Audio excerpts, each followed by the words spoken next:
Hello, everybody. This is the last video for the semester, the last video for Kurt Vonnegut's Slaughterhouse 5, which you should have all finished by now. It's the last book we're reading, so if you made it through, thank you, and hopefully, hopefully you learned something along the way. My dog is in here, so you may or may not hear her rolling around. Anyway, so the last basically 70 pages, we finally get to the firebombing of Dresden, which we have known from the beginning that this is what this novel is about. And perhaps interestingly, it actually doesn't take up that much space, like the bombing itself. If you'll recall, they're down in the slaughterhouse and they can hear it going off up top. And then when they go out, the landscape has just been sort of obliterated. Like he describes it like the moon. There's this really great quote. This is on page 230.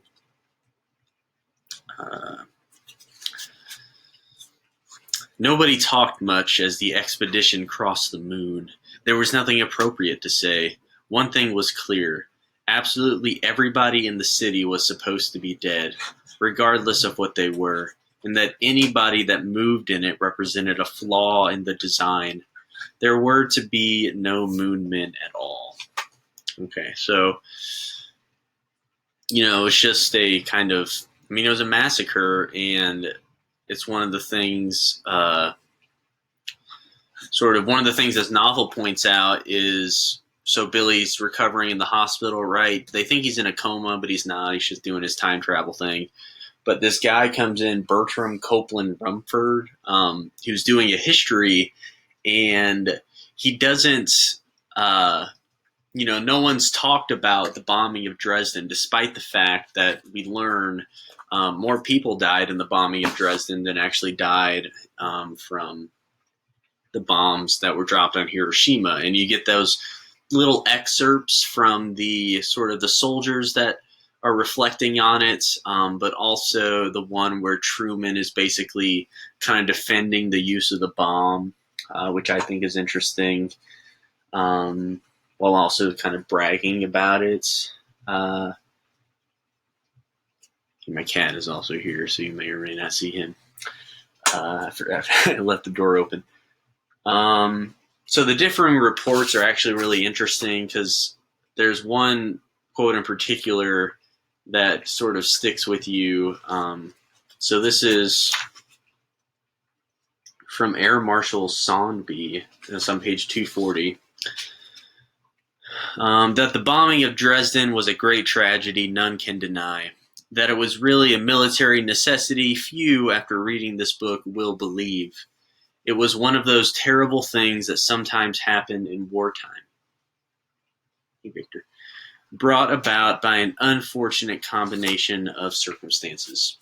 So you can almost hear in your mind reading that the refrain of "so it goes." That's kind of what he's saying there. Like, it was a great tragedy, but he's basically shrugging his shoulders and saying, these things happen in war. And remember, Dresden was not a military target.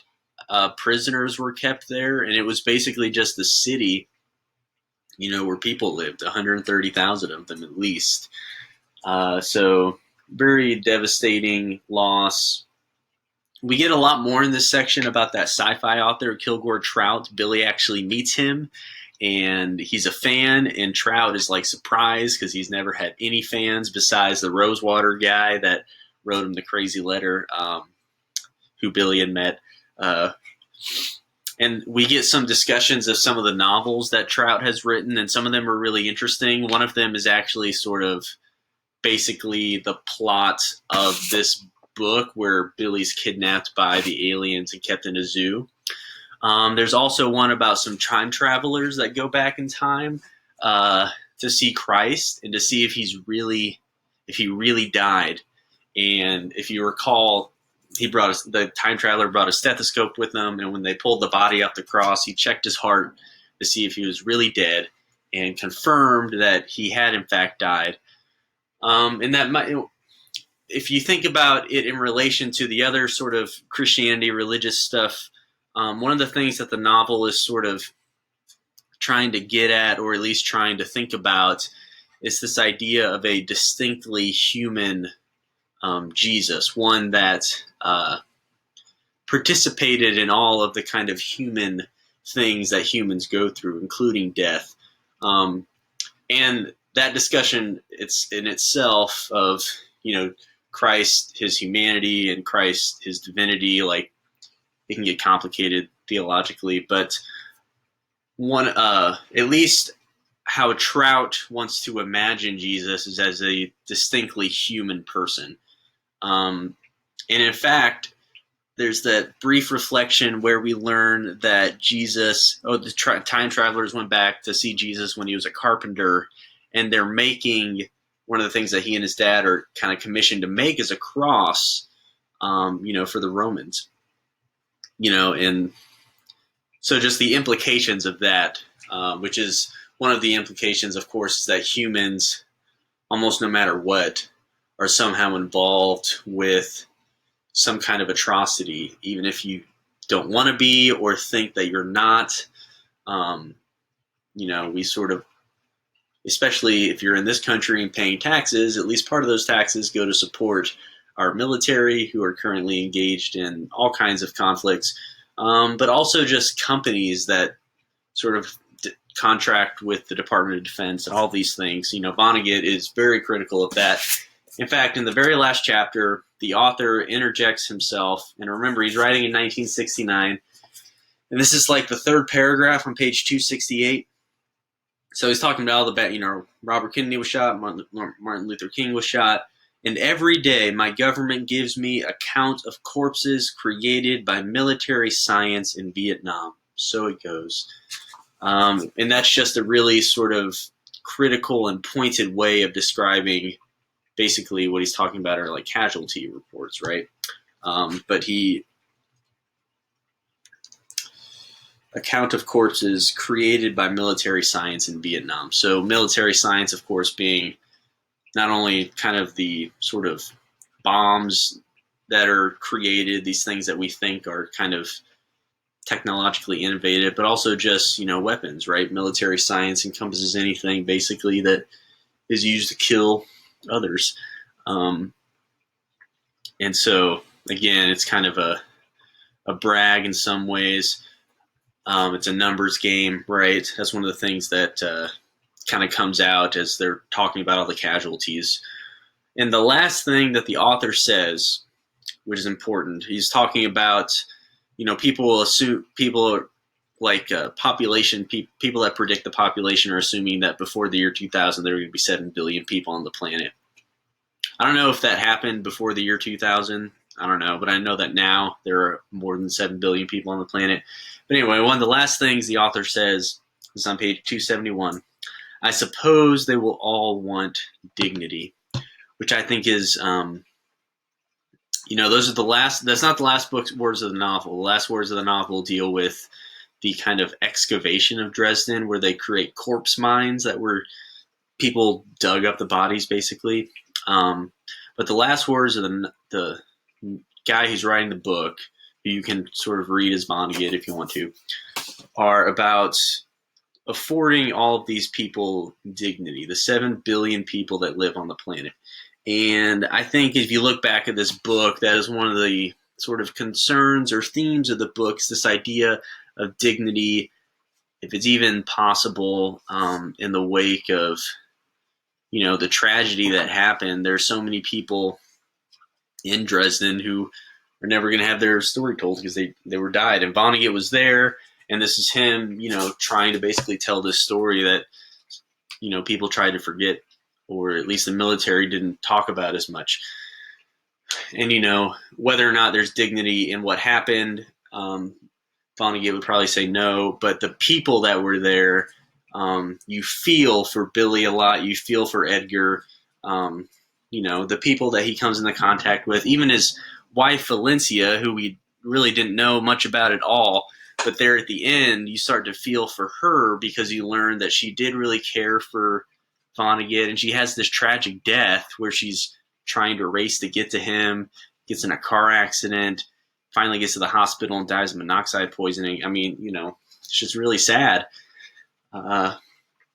Is there dignity in that? Not in the death, but perhaps in what was felt by the people there, the emotions that they were experiencing. So, I mean, that's basically where the novel ends.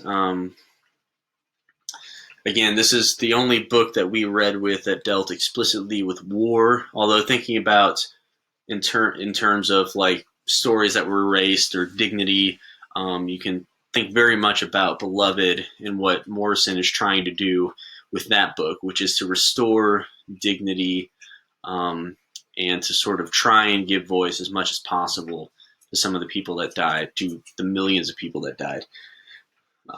We see that with Paul D, right? That's one of his big struggles is dignity, basically. Feeling like an animal for so long. I'm petting my dog. So anyway, that is the last book that we read. I hope you enjoyed it. I know some of you did based on what you said in the discussion boards, so that's great. My last recommendation is a recent novel. It's a science fiction book. And if you liked Slaughterhouse 5 because of the kind of intersection of the military and time travel, the book that I recommend, the last one, is called The Light Brigade. And this is by Cameron Hurley. This came out, I think it came out last year, maybe 2 years ago. I don't know. But it's about soldiers in the military that that basically fight through a form of time travel. So that's about it. The main protagonist, Dietz, who is they're the main character, I guess is what I'm trying to say. But they go through all these experiences. It's a really good book. This book is a response to another book called Starship Troopers by Robert Heinlein, which actually would have come out around the same time that Slaughterhouse 5 did. Heinlein and Vonnegut were contemporaries of each other. But, I mean, if you want to read Starship Troopers, go ahead. The film is actually really good.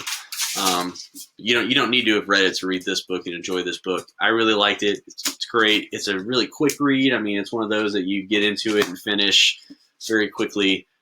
So highly recommend if military science fiction and time travel, if you're into all that stuff, which I am, of course, check out The Light Brigade by Cameron Hurley. But otherwise, this is our last video as far as these summaries of the books go. I appreciate all of those who have watched them, and I hope they are helpful in some way. They're helpful for me to talk about the books, work my way through them. So hope you enjoyed, and I won't see you again, but hopefully I'll see you on campus next semester sometime. Don't be afraid to say hey. I'll see you.